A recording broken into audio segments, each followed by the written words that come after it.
KBC news के साथ लगातार खबरों में बने रहने के लिए पहले सब्सक्राइब बटन दबाएं और उसके बाद घंटी वाला बटन दबाएं। आइए जानते हैं आज की कुछ अंतर्राष्ट्रीय खबरों को। पहले एक नजर आज की हेडलाइंस पर। महाराष्ट्र में गहराया संवैधानिक संकट, उद्धव ने पीएम मोदी को किया फोन। अमेरिका में कोरोना की वजह से मौतों में फिर उछाल, 24 घंटे में 2502 लोगों की मौत। फर्जी आरोग्य सेतु ऐप से सेना को खतरा, जवानों को सतर्क रहने के निर्देश। कोरोना 4 मई से लागू होगी नई गाइडलाइन, कई जिलों को मिलेगी राहत। बिहार में मिले 37 नए पॉजिटिव केस, राज्य में 400 के पार हुई कोरोना मरीजों की संख्या। 3 मई के बाद भी नहीं मिलेगी पूरी छूट, गृह मंत्रालय जारी करेगा नई गाइडलाइन। 20 साल चले वियतनाम युद्ध से ज्यादा अमेरिकियों की जान संक्रमण ने ली, CIA बोली ट्रंप ने 12 चेतावनियां नजरअंदाज कर दी। लॉकडाउन में फंसे लोग अब अपने घर लौट सकेंगे, सरकार ने जारी किए नए दिशा निर्देश। गुजरात दंगों के बाद पहली बार भारत को डिग्रेड करने की चेतावनी। जियो वोडाफोन के बाद अब BSNL भी लेकर आया कमाई वाली स्कीम। इरफान खान पाकिस्तान में कुछ यूं याद किए जा रहे हैं। रोहित शर्मा आज मना रहे हैं अपना 33वां जन्मदिन। और 2% का वकील बयान पर PCB के कानूनी सलाहकार रिजवी का एक्शन। महाराष्ट्र के मुख्यमंत्री उद्धव ठाकरे की कुर्सी खतरे में आ गई है।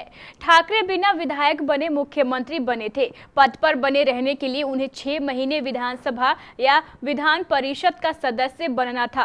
कोरोना की वजह से चुनाव टल गए। राज्यपाल ठाकरे को अपने कोर्ट की सीट से मनोनीत करने पर कोई जवाब नहीं दे रहे हैं। अपनी कुर्सी बचाने के लिए ठाकरे के पास 1 महीना बचा है। उद्धव ने मोदी को इस मुद्दे पर फोन किया है। अमेरिका में कोरोना वायरस की वजह से होने वाली मौतों का आंकड़ा 2000 से नीचे आने के बाद एक बार फिर उछल गया है। 24 घंटे में वहां 2502 लोगों की जान कोविड-19 संक्रमण की वजह से चली गई है। इसके साथ ही यहां मृतकों की संख्या 60,853 तक पहुंच गई है। चीन से निकले इस वायरस ने सबसे अधिक कहर अमेरिका में ही बरपाया है। वैश्विक महामारी कोरोना वायरस से लड़ने के लिए भारत सरकार की ओर से लॉन्च किए गए आरोग्य सेतु ऐप के फर्जी संस्करण ने भारतीय सेना की चिंता बढ़ा दी है। सेना ने अपने जवानों को इस संबंध में आगाह किया है। सेना ने एक परामर्श जारी कर कहा है कि यदि फर्जी ऐप संवेदनशील जानकारियां चुरा सकता है। दरअसल सुरक्षा एजेंसियों ने सैनिकों और अर्ध सैनिक बलों को पड़ोसी मुल्क पाकिस्तान में बनाए गए आरोग्य सेतु ऐप से मिलते जुलते एप्लीकेशन के प्रति सचेत किया है। देश में कोरोना वायरस का कहर बढ़ता ही जा रहा है। कोरोना वायरस के संक्रमण को रोकने के लिए 3 मई तक देशव्यापी लॉकडाउन लगा है। इस बीच गृह मंत्रालय के प्रवक्ता ने कहा है कि 4 मई से कोविड-19 से लड़ने के लिए नई गाइडलाइन लागू होगी। कोरोना वायरस से निपटने के लिए देश में लॉकडाउन लगा है। लॉकडाउन 2.0 3 मई को खत्म हो रहा है। इस बीच गृह मंत्रालय के प्रवक्ता की ओर से ट्विटर पर बताया गया है कि कोविड-19 से लड़ने के लिए नई दिशा निर्देश 4 मई से लागू होंगे। बिहार में बुधवार को कोरोना वायरस संक्रमण के 37 नए मामले सामने आने के साथ ही राज्य में कोविड-19 से संक्रमित लोगों की संख्या बढ़कर 403 हो गई है। राज्य के कुल 38 जिलों में से 29 जिलों में कोविड-19 के मामले सामने आ चुके हैं। स्वास्थ्य विभाग के प्रधान सचिव संजय कुमार ने बताया है कि बुधवार को राज्य में कोरोना वायरस संक्रमण के 37 नए मामले सामने आए हैं। यदि आप सोच रहे हैं कि 3 मई के बाद लॉकडाउन खत्म हो जाएगा तो ऐसा मुश्किल है। आज गृह मंत्रालय ने स्पष्ट संकेत दिए हैं कि लॉकडाउन को 3 मई से आगे भी बढ़ाया जाएगा, लेकिन कई जिलों में लोगों को सेवाओं को काफी छूट दी जा सकती है। कोरोना वायरस के संक्रमण को रोकने के लिए प्रधानमंत्री नरेंद्र मोदी ने 24 मार्च को सबसे पहले देशव्यापी लॉकडाउन की घोषणा की थी। इसे बाद में 3 मई तक बढ़ा दिया गया। अब इसकी भी अवधि समाप्त होने वाली है।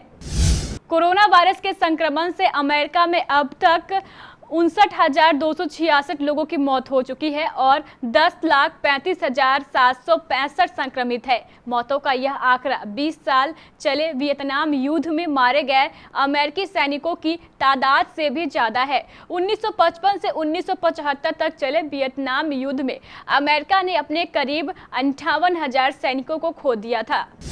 लॉकडाउन के पहले चरण से लेकर अब तक प्रवासियों के उग्र व्यवहार, राज्यों की ओर से हो रही मांग और कुछ स्तर पर हो रही राजनीति के बीच केंद्र सरकार ने लॉकडाउन काल में भी प्रवासियों को अपने गांव घर जाने की अनुमति दे दी है। बुधवार को दिशा निर्देश जारी कर इसका खाका भी बना दिया गया, यानी अलग अलग राज्यों में फंसे मजदूर, छात्र, तीर्थयात्री, पर्यटक सड़क मार्ग से अपने घर लौट सकते हैं, लेकिन इसके लिए राज्यों के बीच आपसी सहमति होनी चाहिए और नोडल अधिकारी के जरिए ऐसे यात्रियों और समूहों को एक राज्य से भेजा जाएगा और दूसरे राज्य में उन्हें प्रवेश दिया जाएगा।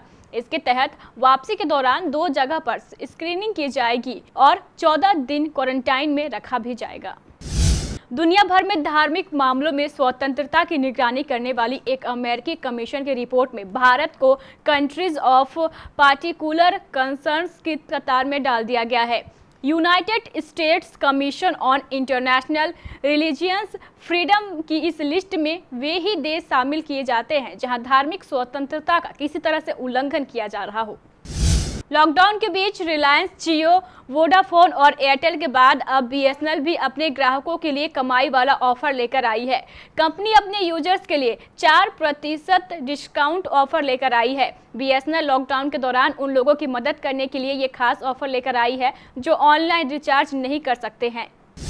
इरफान खान के निधन के घंटों बाद भी भारत के पड़ोसी मुल्क पाकिस्तान में इरफान खान को श्रद्धांजलि दी जा रही है। कहते हैं कलाकार और कला देश और काल से परे होते हैं। लोगों के चहीते अभिनेता इरफान के जाने के बाद इसे महसूस किया जा सकता है। एक तरफ जहां उनके भारतीय प्रशंसक और साथी शोक जता रहे हैं, तो दूसरी तरफ उनके पाकिस्तानी प्रशंसक और साथी कलाकार भी बहुत कुछ कह रहे हैं।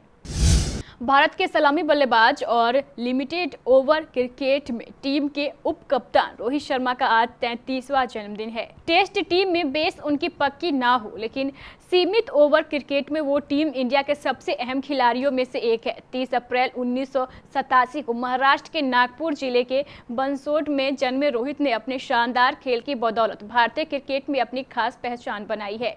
Rohit Sharma limited over cricket format में अव्वल दर्जे के बल्लेबाज है, साथ ही एक बेहतरीन कप्तान भी है।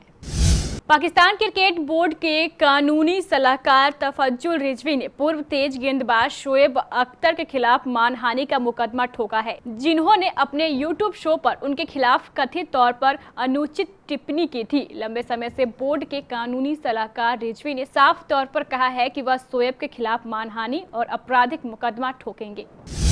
तो ये थी हमारी कुछ अंतर्राष्ट्रीय खबरें। चलेंगे प्राइम स्टूडियो।